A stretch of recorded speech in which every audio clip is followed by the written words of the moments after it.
everybody, Mike here. Quick update on GoGuardian Teacher. We've passed the mid-year point in the school year, and I just wanted to review some things that we've learned along the way with GoGuardian and some tips and suggestions to kind of help support you as we move forward with the use of the tool. So I've put together kind of a top 5 reflections, and I'll be going through each of these in detail, but I think people have found that it isn't perfect. Um, there are things that have happened that we know uh, are ways around it, and we're talking with GoGuardian about that. Um, Sometimes the things that we learned when we moved to one-to-one are still valid, like having the device open when it's needed and putting the devices away when it's not as a way to help with good classroom management when students have devices.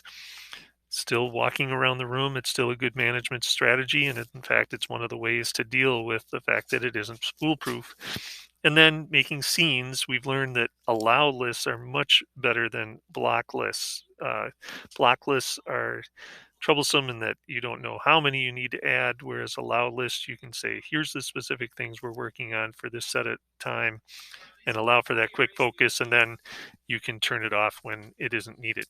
And then consider the context when deciding if a site should be blocked, the tab closed, or even just ignoring that the student is on the site. And we'll talk about some of that in a moment.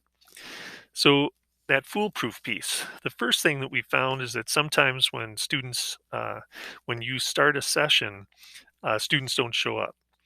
And that may be because they were already on it beforehand or they were off it and then they opened their device and it didn't see them as being on the internet. And if that happens, have the student restart their device so that then uh, they will show up in your class. I know that's kind of troublesome.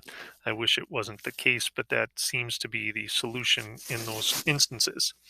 The other thing that we found is that kids are pretty smart, and they found that some of the Android apps that we have allowed for students to use for their learning, like Learning Ally, which is for audiobooks, has a backdoor that allows them to sign in via Google on an open window that is not viewable by GoGuardian.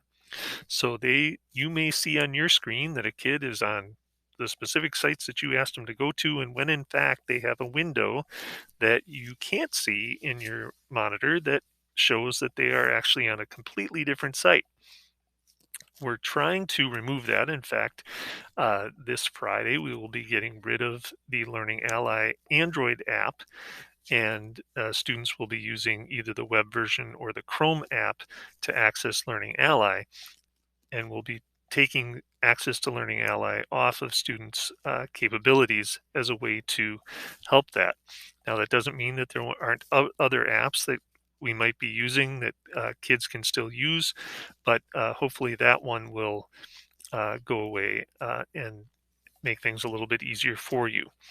Um, which leads to kind of the next tips is that sometimes we still need to use some of those analog tools that we had in regards to monitoring prior to having a tool like GoGuardian.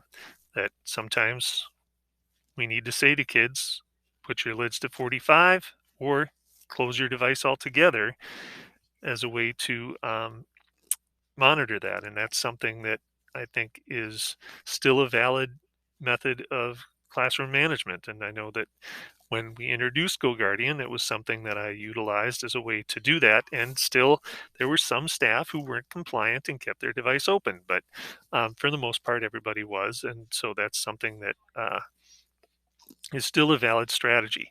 The other one is walking around.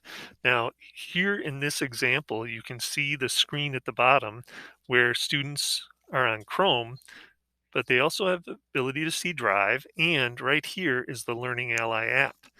And it's that Learning Ally app that they may have brought in that window that you can't see on your classroom monitor on the dashboard in GoGuardian Teacher, but you can see as you're walking around the room, oh, there's this blank window that kids are playing a game on. Interesting. Let's go take a look at that. If that's happening, um, you can't see it by sitting behind your desk. It's something that you have to see as you're walking around the room and being in a little more proximity. That proximity may also allow kids an opportunity to check in with you, ask a question, or um, if you see kids off task, it's a way to get them back on task. We talked about scenes and that the allowed website list as you're building your curriculum for the day and utilizing the scene is much better than trying to do the whack-a-mole of blocked website lists. And so we highly recommend that you do, if you're going to create a list for a scene, make a allowed website list. So if there's specific sites you want them to go to for a specific period of time in class, turn that scene on, have them go use those sites. And then as kids are completing work, you can choose to exclude them from the scene for the rest of the time, or you can open up other options or just turn the scene off as kids are done and if they need to work on other assignments for other classes, or you want them to be able to look at other resources to complete the work that they're doing in class. And then think about that context of and the impact on learning and deciding to close the tab or refer to the office or ignore. There's going to be some things that you see in the history or as kids are working where you're going to be like, oh, this is not good. Hey, we need to have a teachable moment, pulling the kid aside, having that conversation around their use of the tools and appropriate use. But there may be times where maybe a student has their work done and they're looking at how to do Wordle better or something like that, where you might say either, all right, they need to get back on task. I'm going to close the tab, which you have the ability to do. When you open up that student, you can just click the close button and that tab will go away without even having the conversation. Boom, you're just gonna do that as to get them back on task. Or if they've got all their work done and they're choosing to go to a site that is basically appropriate, that would be something that you might ignore. So depending on the situation, there may be different options. And obviously, depending on the frequency of the times you're dealing with kids, that might change the choice that you make there as well. Now, I did want to share a bonus feature, something to consider as you're using GoGuardian Teacher, and that is substitute teachers. You may be using the tool, and if you have building subs who you trust, you may want to consider adding them as a teacher to your uh, sections as a way to give them a way to kind of support and keep kids on task. And so to do that, if you have a section, you can click on the settings button and then add co-teachers. Now, when you do that, it comes up to this window and you can click the add teacher button over here on the right hand side. Then you're going to search for the teacher's name. Here's Rob Schwartz, who does some subbing at Southview. You can assign the role of teacher and then click add teacher. You can do that at the start of the day. So when Rob goes into GoGuardian Teacher, he would see the sections and be able to open them up and start sessions as needed to kind of support him in his classroom management. Now, here's the key thing. At the end of the day, either Rob needs to go in and select teachers in the settings and remove himself, or you may need to go in and remove Rob from that.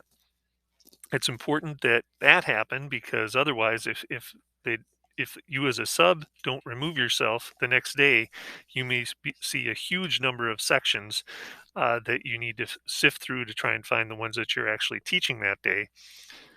So it's important that you remember to remove yourself from those sections at the end. But that's something that we can try if that's something that you would find helpful, and we can work on that to support you. Now, to review, here's kind of the top things to keep in mind as we're using the tool moving forward. I want you to know that at any time, if you have questions or would like to sit down with me and review some things or build a scene or something, I'm happy to do that. Remember that on Wednesdays in the morning, I'm usually at Valley View in the Media Center, afternoons at Southview on Wednesdays, and then mornings on Thursdays at Southview. and afternoons on Thursdays at Valley View. So if you want to set something up in advance, please feel free to send me an Outlook invite at those different times, and I'm happy to help out. Hope this helps and gives some good suggestions. Thanks and have a great day.